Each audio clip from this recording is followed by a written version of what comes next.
অবশেষে আসল আসামিকে শনাক্ত করে রাহুলকে নির্দোষ প্রমাণ করে ফিরিয়ে আনলো রাহি। হ্যাঁ বন্ধুরা, শুধু তোমারই জন্য নাটকে আমরা ঠিক এমনটাই দেখতে চলেছি।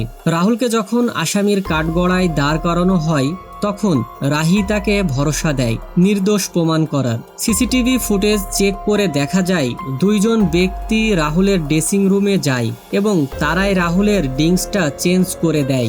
যদিও তাদের চেহারাটা সিসিটিভিতে বোঝা যাচ্ছে না, তবে প্রাথমিকভাবে এটা প্রমাণিত হয় কেউ ছদ্মবেশে রাহুলের ড্রেসিং রুমে ঢুকে তার ড্রিঙ্কসটা চেঞ্জ করেছিল। সে সময় রাহুল ও রাহি দুইজনেই খেলার মাঠে উপস্থিত ছিল। তবে রাহি বুঝে যায় এই কাজটা কে করেছে।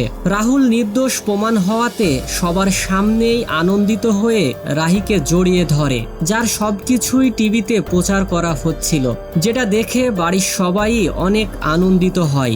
এমনকি পাড়ার লোকেরাও রাহুলের গলায় মালা দিয়ে অভিনন্দন জানায়। আর এখানেই আজকের পর্বটি শেষ হয়ে যায়। তো বন্ধুরা, রাহি কি পারবে আসল অপরাধীকে শাস্তি দিতে? তোমাদের কি মতামত তা কমেন্টে জানিও। আর ভিডিওটি ভালো লাগলে একটি লাইক দিয়ে আমাদের চ্যানেলটি অবশ্যই সাবস্ক্রাইব করে রেখো।